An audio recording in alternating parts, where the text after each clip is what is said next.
Hello viewer, আমরা আজকে আসছি WPS অফিসে কিভাবে টোটাল নাম্বার এবং কিভাবে অ্যাভারেজ নাম্বার ক্রিয়েট করা যায় কিছু স্টুডেন্টের নাম্বার থেকে। দেখেন, আমি কিছু স্টুডেন্টের নাম লিখে রেখেছি আগে থেকে এখানে 15টা স্টুডেন্টের, এবং এখানে দেখেন টোটাল নাম্বার, এবং এখানে আমরা নিব একটা অ্যাভারেজ নাম্বার। অ্যাভারেজ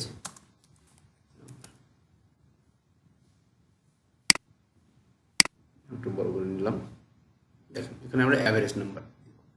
তো ধরেন প্রত্যেকটা স্টুডেন্ট কোনো কিছু কিছু নাম্বার পাইছে। ধরেন এটা 50 পাইছে, এ পাইছে 55, এ পাইছে 66, এ পাইছে 70। এভাবে আমরা যদি কিছু নাম্বার নিই, ধরেন এগুলোতে সবগুলোকেই দিলাম,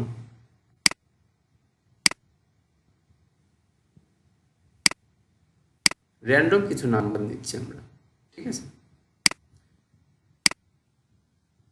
আচ্ছা, কিছু নাম্বার নিলাম। এখন আমরা দেখব যে প্রত্যেকটা স্টুডেন্টের সাবজেক্ট ভিত্তিক, আমাদের এই 4টা সাবজেক্ট আছে, এই 4টা সাবজেক্টে সে টোটাল কত নাম্বার পাইছে আমরা একটু সেটা দেখব। সেটা দেখার জন্য আমরা কি করতে পারি, প্রথমে ইকুয়াল সাইন দিয়ে নিব, এবং আমরা কি করব, SUM, সাম। দেখেন এখানে সাম লেখা আছে, সাম ক্লিক করলাম। এখন আমরা তো জানি যে নাম্বার যোগ করা, টোটাল নাম্বার যুক্ত করতে হবে, সেহেতু আমাদেরকে যোগ করতে হবে। সো আমরা সাম লিখলাম। এবার কোনগুলো দিয়ে সাম করব, মানে কোন কোন নাম্বারগুলো যোগ করব। তো কোন কোন সেল, এখানে বি কলামের দ্বিতীয় রো থেকে CDE কলামের দ্বিতীয় রো পর্যন্ত আমরা কি করব, যোগ করব। সো আমরা এখান থেকে সিলেক্ট করলাম, সিলেক্ট করে এই পর্যন্ত সিলেক্ট করলাম।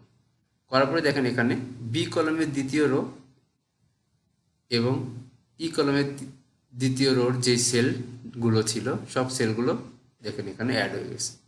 ঠিক আছে, আমরা এই অ্যাড করার পরে এখানে এন্টার ক্লিক করব। দেখেন এখানে টোটাল নাম্বার এখানে কিন্তু ক্রিয়েট হয়ে গেছে। ওকে, তো আমরা দেখলাম টোটাল নাম্বার কীভাবে ক্রিয়েট করা যায়, তাই না? এবার আমি যদি একটা স্টুডেন্টের বের করেছি, আমি যদি চাই প্রত্যেকটা স্টুডেন্টের, তো আমরা কি করব, জাস্ট এখান থেকে টেনে সবগুলো স্টুডেন্টের সেই সেম ফাংশন অ্যাড করে দেব। দেখেন সবাই কিন্তু টোটাল নাম্বার সবার বের হয়ে গেছে।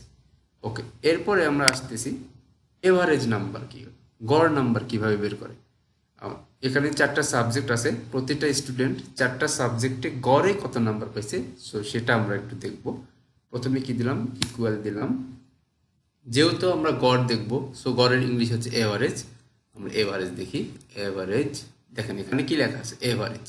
সো আমরা এভারেজে ক্লিক করলাম। এইবার আমরা দিব হচ্ছে কোন কোন নাম্বার থেকে আমরা এভারেজ দেব। মানে আমরা এখানে দেখেন বাংলাতে 50, ইংলিশে 55, ম্যাথে হচ্ছে 66, সায়েন্সে 70। সো আমরা এই 4টা নাম্বারের এভারেজ করে দেখব সে কত নাম্বার পাইছে। ঠিক আছে, তো আমরা কি করব, এই সেলটাকে ধরব, সিলেক্ট করে যেই নাম্বার পর্যন্ত করতে চাচ্ছি সেই নাম্বার পর্যন্ত আমরা সিলেক্ট করলাম। করার পরে দেখেন এখানে কিন্তু সেল সিলেক্ট হয়ে গেছে, কি B2 সেল এবং E2 সেল, দুইটা সেলই সিলেক্ট হয়ে গেছে। সো আমরা এখন যদি ইন্টার প্রেস করি, দেখেন এখানে কিন্তু এভারেজ নাম্বার বের হয়ে গেছে, তাই না? একটা স্টুডেন্টের এভারেজ নাম্বার বের হয়ে গেছে। সো আমি যদি এখন প্রত্যেকটা স্টুডেন্টের জন্য এভারেজ নাম্বার বের করতে চাই, তাহলে কি করব, আমরা টেনে প্রত্যেকটা স্টুডেন্টের জন্য এই ফর্মুলাটা ইউজ করব। দেখেন এখানে কিন্তু আমরা কি করছি, প্রত্যেকটা স্টুডেন্টের এভারেজ নাম্বার কিন্তু পেয়ে গেছি। সো আমরা চাইলে এভাবে আমরা প্রত্যেকটা স্টুডেন্টের এভারেজ নাম্বার WPS অফিস যেই শিট আছে, স্প্রেডশিট, সেটা দ্বারা আমরা এভারেজ নাম্বার বের করতে পারবো এবং কি করতে পারবো, টোটাল নাম্বার বের করতে পারবো। আশা করি ভিডিওটা আপনাদের জন্য খুব হেল্পফুল হবে। আমার ভিডিও যদি ভালো লেগে থাকে একটা লাইক দিয়ে থাকবেন। যদি মনে হয় এটা কারোর সাথে শেয়ার করা দরকার, অন্য কারো জানলে এই ভিডিওটা তার জন্য উপকার, সো এটা শেয়ার করবেন। আজকে এই পর্যন্তই, ধন্যবাদ সবাইকে।